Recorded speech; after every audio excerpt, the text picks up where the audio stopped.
Hi friends, இப்போ என்ன பார்க்க போகிறோம் அப்படின்னா, ஒரு ஆர்டிஃபிஷியலான மல்லிகைப்பூ வந்து எப்படி கட்டுறது, அந்த மல்லிகைப்பூ வந்து எப்படி நம்ம கட்டி தலையில் வைக்கிறது அப்படின்னு பார்க்கலாம் வாங்க. உங்கள் எல்லாருக்குமே மல்லிகைப்பூ கட்ட தெரியும் அப்படின்னா பிரச்சனை இல்லை. கட்ட தெரியாதவங்க இந்த மாதிரி 2 பூவையும் எடுத்து நூலில் வச்சு நம்ம இதை கட்டி எடுத்துக்க போகிறோம். இது வந்து ஒரு ஆர்டிஃபிஷியல் ஃப்ளவர் அப்படின்னு சொன்னால் யாருமே நம்ப மாட்டாங்க. இந்த ஃப்ளவர் வந்து நானாக தான் வீட்டில் பண்ணேன். இது வந்து டிஷ்யூ பேப்பரையும் அப்புறம் வந்து நம்ம ஃபோம் சீட்டு இந்த மாதிரி வச்சு இதை பண்ணலாம். இது ரொம்ப சிம்பிளாக பண்ணக்கூடியது. நானும் நிறையா யூடியூப்லாம் பார்ப்பேன். அதில் வந்து இந்த மாதிரி பூவெல்லாம் வச்சு வீடியோலாம் போடுவாங்க. இதை எப்படி பண்ணுறது அப்படின்ட்டு நானுமே யோசிச்சுட்டு இருந்தேன். கடைசியில் நான் வீட்டில் ட்ரை பண்ணி பார்த்தேன். எனக்கு இது ரொம்ப நல்லா வந்துருந்துச்சு. இப்போ நம்ம விற்கிற பூ வைக்கிற விலைக்கு வந்து நம்ம பூ வாங்கி ஒரு தடவை வச்சோம் அப்படின்னா அது வேஸ்ட்டாக ஆயிரும்.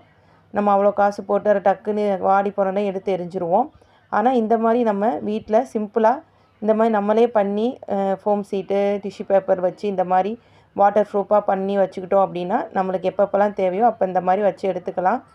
இந்த பார்த்தீங்க அப்படின்னா இப்போ நான் வந்து என் பாப்பாவுக்கு தலையில் வச்சுருக்கேன். இப்போ பார்த்தீங்கன்னா இது வந்து நீங்கள் ஒரிஜினல் பூவா இல்லை ஆர்டிஃபிஷியல் பூவா அப்படின்னு கண்டுபிடிக்க முடியாது.